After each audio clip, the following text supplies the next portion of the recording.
Egypt, the cradle of one of the most ancient, powerful, and enduring civilizations on Earth.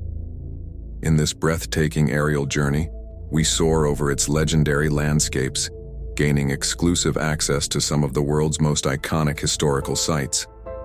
From the skies, we uncover how the extraordinary achievements of ancient Egyptians helped shape the nation we see today. Spanning nearly 400,000 square miles and home to almost 100 million people, Egypt is the largest and most populous country in the Arab world. Life here has never been easy. With 97% of its land cloaked in harsh arid desert, survival demands ingenuity. So how did ancient Egyptians rise above such extremes to forge a mighty civilization? The answer comes into view from above. The majestic Nile River. Stretching over 4,000 miles, it is the longest river in the world. Without it, the empire of the pharaohs might never have existed. The Nile was their lifeline, nourishing their lands, powering their economy, and enabling the construction of monuments that would astound the world for millennia. Just 8 miles from Cairo, the heart of Egypt's capital, lies perhaps the most iconic relic of the ancient world, the Pyramids of Giza. From the air, the scale is staggering, monoliths crafted from an estimated 10 million tons of stone.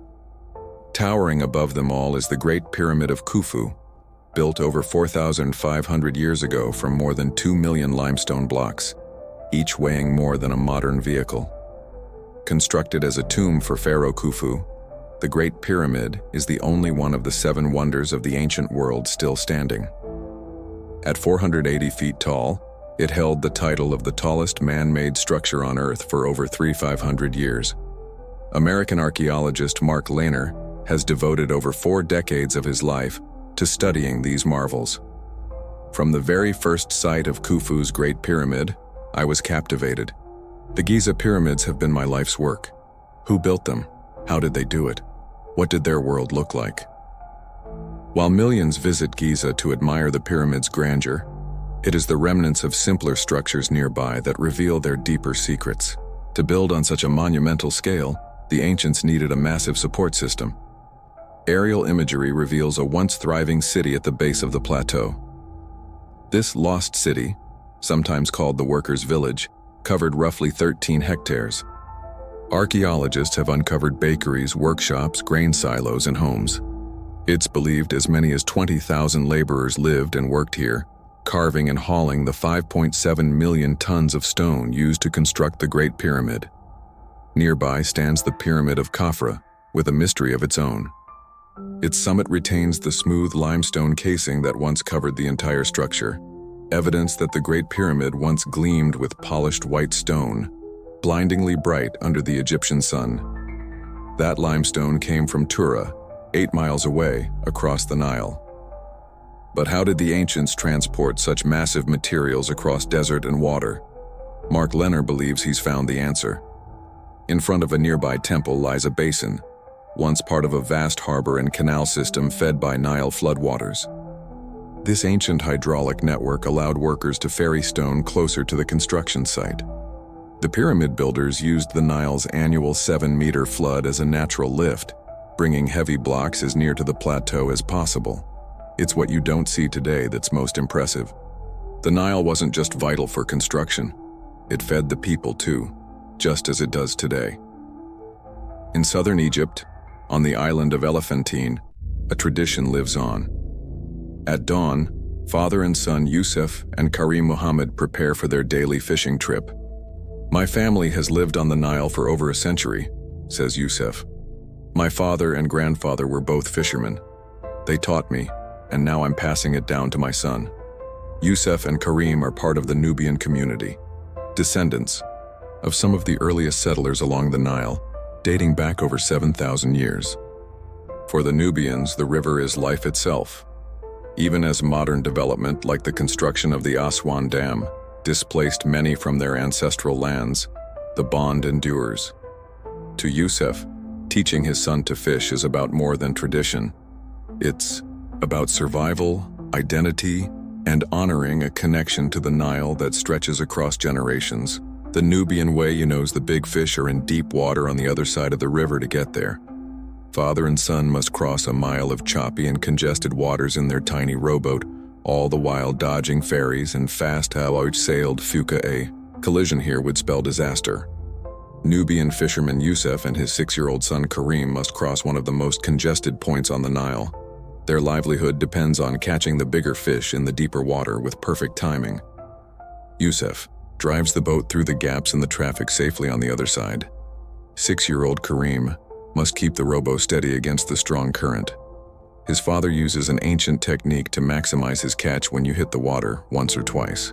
The fish swim deeper and flee into the net. Fish don't like applause sound. These fish are tilapia, a staple of the Egyptian D. Since the time of the pharaohs, after an hour, Yusuf and Karim have caught all the fish they need for tonight's supper. They rowed the mile back to their village on Elephantine Island. Cooks dust the fish with flour and fry them as part of a traditional Nubian recipe. The Nile means everything, because it's where I fish. It makes life possible. The Nile is my whole life. For thousands of years, Egyptian civilizations have relied on the river Nile for survival, as well as providing food. Theric silt from its waters allowed farmers to grow crops in the desert. German archaeologist Joanna Siegel is also heading to Elephantine Island. Her work as excavation field director here is revealing the Nile's importance to the ancient Egyptians. A bird's-eye view of the island's southern tip shows the layout of a 5,000-year-old town. This was one of the first settlements on this part of the Nile. The Nile represented a life source for ancient Egyptians. It was one of the most important things in their life. They got food and water, fertile soil, trade connections. They got everything from the Nile. Before dams controlled the river's height, monsoon rains over Ethiopia to the south of Egypt caused annual floods as the rising waters burst their banks. Fertile silt was deposited across the floodplains. The further the water spread, the more farmland could be cultivated. The ancient Egyptians developed a system to forecast the perfect flood. The instrument they invented became known as a Nyl-ometer. The chiseled markings on this passageway gauged the height of the flood and foretold if crops would flourish or fail. Here at Elephantine, the flood arrived first, so to measure here would be a prediction for measuring the height all along the Nile. At least the ancient Egyptians hoped so. When the Enmyom recorded the optimal water level, the fields would be covered with enough silt to produce a bountiful harvest. Thousands of years later, and the Nile remains the lifeblood of Egypt. The Nile provides still drinking water, it provides energy, it still provides fertile soil, and so supports agriculture. Without the Nile, there would be no living here today. 96% of the population lives on the 3% of cultivated land irrigated by the Nile. Away from these areas, the landscape is very different. Almost 375,000 square miles of Egypt is inhospitable desert. Some of the harshest terrain lies in the Sinai Peninsula in the east of the country. Rainfall in this part of Egypt can be as little as 1 in a year from the air. It's clear the region's dry, rocky soil makes intensive agriculture almost impossible. Yet there's a group of people who have made the Sinai their home for millennia. Kudra Id Morid has lived in this remote village her entire life. It's very difficult to find food. There is little rain and little vegetation for the animals to eat. Kudra is Bedouin. The majority of this ancient people migrated here from the Arabian Peninsula almost 2,000 years ago. In recent decades, government policies aimed to increase security and promote tourism in Sinai have denied some Bedouin access to services and eroded their nomadic traditions. Many have left to find work in Egypt's cities. Kudra embraces life here in the desert as her ancestors did before her. This desert teaches you to exercise, coming, going, collecting wood, fetching water, keeping, moving. If you stay inside your body ages, you must walk, be active, and stay healthy. Kudra is a widow to keep herself and her goats alive. She must find vegetation in one of the most arid places on earth, high up on Egypt's arid Sinai Peninsula. Bedouin shepherdess Kudra Id Morid is taking her goats deep into the desert on a quest for grass. Kudra relies on wisdom passed down through generations of Bedouin nomads to read the landscape. A bird's-eye view reveals gullies snaking across the mountainous terrain. Kudra knows scarce rainwater channeled just beneath the surface is enough to sustain plant life. There's a lot of grazing here. If they are happy, I'm happy while the goats eat. Kra exploits another of the desert's scant resources. This desert plant is called agram. You pick it, crush it, and add water. You can wash your hands and clothes with it. It's soap. A nice smelling soap. It's enough grazing for today. Tomorrow, Kudra will have to find other plants. I do this work every day. I've been here since the day I got married. I've never lived anywhere else. The desert is my life. The Bedouin have made the desert their home. Yet the ancients used these wastelands for a very different purpose. The western desert was where the pharaohs were, buried in preparation for the afterlife. Royal tombs like the Step Pyramid of Djoser, built up to 4,700 years ago, would be filled with priceless treasures. Despite the pharaohs believing their pyramids were impregnable, these structures became a magnet for ancient grave robbers. So 3,500 years ago, the pharaohs created a giant secret tomb within a remote desert valley. From the 16th century BCE, at least 63 royal tombs were built here. Over a period of 500 years, the Valley of the Kings is located beneath a symbolic pyramid-shaped mountain. The pharaohs hoped this inconspicuous site would be safe from grave robbers. Originally, the entrances to the tombs were sealed and hidden under sand and rocks. Now a network of paths leads the way, and conservator Lori Wong is responsible for the preservation of the site's most famous attraction, the tomb of Tutankhamun. Its fame is due to the fact that it was a tomb that was discovered with its grave goods almost completely intact, and that's rare because almost every other tomb had been looted. Tutankhamun was just 9 years old when he became ruler of Egypt. The boy king's tomb was discovered in 1922 by British Egyptologist Howard Carter. Inside he found treasures including Tutankhamun's gold death mask, his gold and silver throne encrusted with precious stones, and more than 5,000 other priceless artifacts. 1.5 million people a year come to the Valley of the Kings. Now the huge volume of visitors is taking its toll. Visitors have dust on their clothing, on their shoes, and they come into the tomb. And that dust can actually cement itself onto the painting, making it very difficult to remove in a safe manner. Lore's team has installed a ventilation system to help reduce dust levels inside the tomb. The cleaner air will ensure the preservation of the boy king's resting place for generations to come. We want other people to be able to appreciate the tomb as much as we have. To have worked in a tomb like Tutankhamun has been just a wonderful experience. Egypt's mighty pharaohs left their mark throughout the country, yet not all monuments visible from the air are shrines to past rulers. These are towers for domesticated pigeons. The birds have been farmed in Egypt for thousands of years. Ancient sources suggest they were consumed on important feast days. Today, pigeons are not only bred to eat, they're bred to compete. In Cairo's neighborhood of Giza, dozens of passionate pigeon breeders are in constant competition with one another. Visible from the air, precarious wooden structures like this rise high above the rooftops. These are called rear, and they're the inner city. Answer to pigeon towers. Some are large enough to house over 300 birds. Hassan Muhammad Hussein calls himself the pigeon ruler of Giza. I built my first Rhea 23 years ago. I built a small 190 by 90 out of draw on the roof. It was a long process. I made the higher and bigger until I built the one I have now. Hassan is one of 2 million pigeon fanciers in Egypt in competitions. Breeders take their best birds to a central location and release them together. The goal is to both guide their own birds home and lure as many of their rivals' pigeons as they can. The breeder with the most birds at the end of the event is the winner. Every competition is different.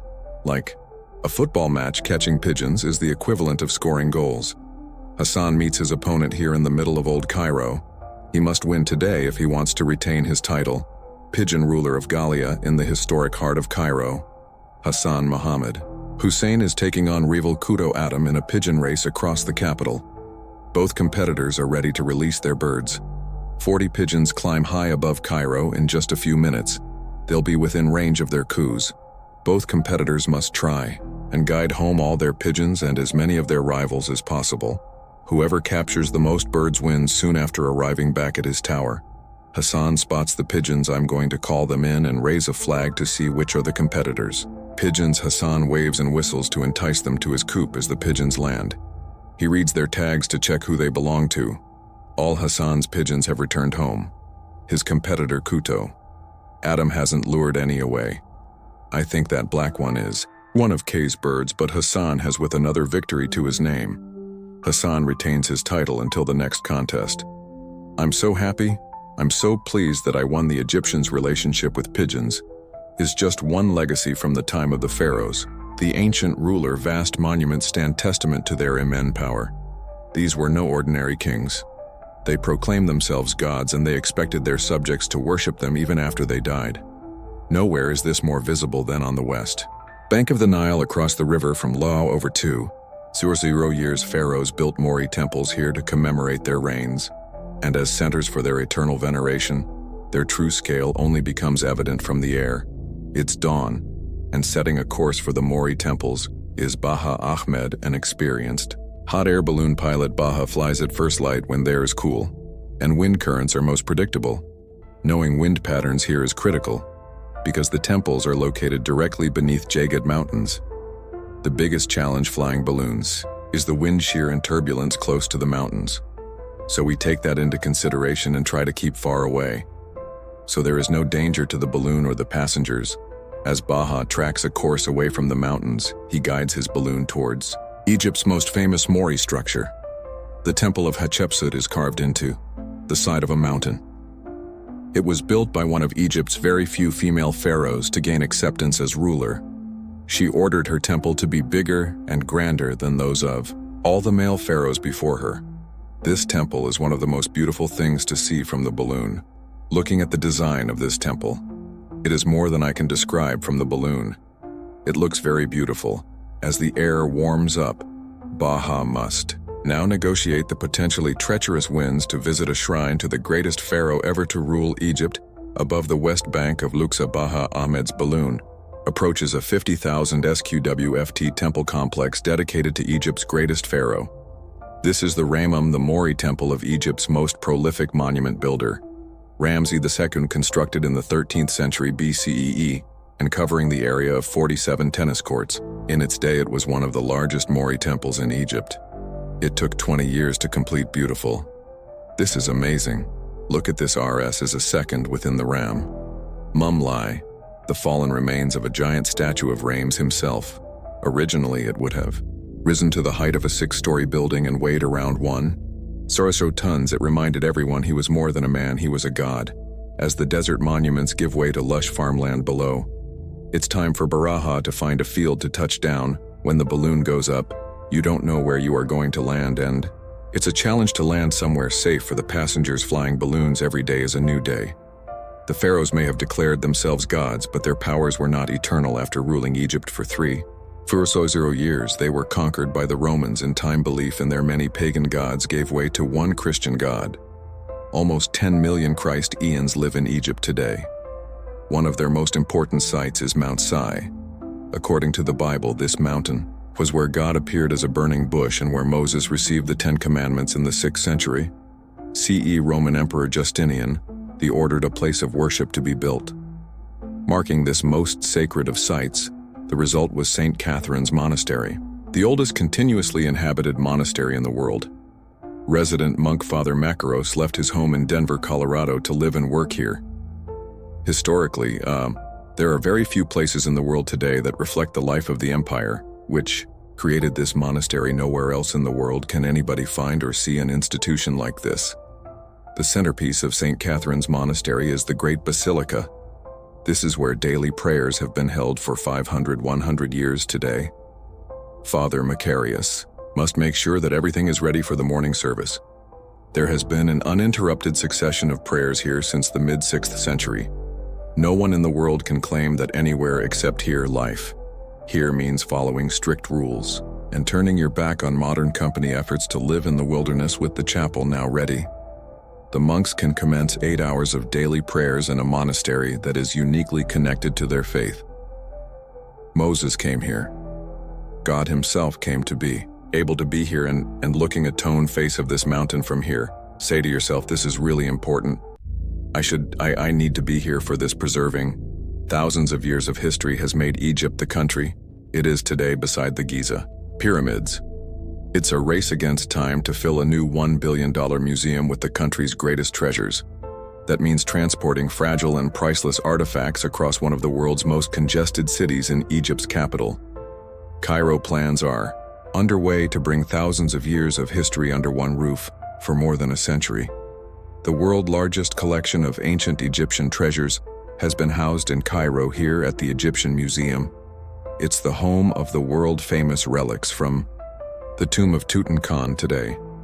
The neoclassical building is outdated and too small to display many of its items, so any engineers are building a brand new museum to accommodate 5 million tourists who visit each year. Its scale is epic when it's finished. The Grand Egyptian Museum will cover an area of over 5.2 million square feet. This will be the largest museum devoted to one civilization on the planet. Before it opens, thousands of artifacts must be transported by road on an 11-mile journey to their new home on the outskirts of Cairo, and that's a problem. Cairo is one of the world's most congested cities. Tens of thousands of road traffic accidents are reported every year, and congestion costs the country an estimated $50 billion. Hitting the road today is this 3,000-year-old statue of Ramses II, and the goddess Anat Ramses is known as the Great Dew, partly to his huge building projects. Director of Restoration and Transporting Antiquities, ASA Zidane, must ensure safe passage. It's impossible to put a value on this statue. For Egyptians, it means civilization, culture, heritage, and honor. Ancient Egyptian civilization is priceless.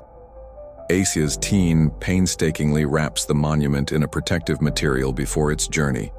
Ramses will be transported across Cairo to his new home by driver Zachariah Mohammed.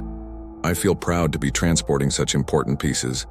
I also feel afraid, because if anything were to happen to any of these artifacts, I would be devastated. To ensure Ramses' safe delivery, Zachariah has called in help. 4 police cars and a special forces unit will escort the mighty pharaoh to prevent the statue toppling off his truck. Zachariah must try and maintain a constant speed of 12 mph towards the Grand Egyptian Museum. After a 60-minute journey, Zachariah and Ramses arrive unscathed.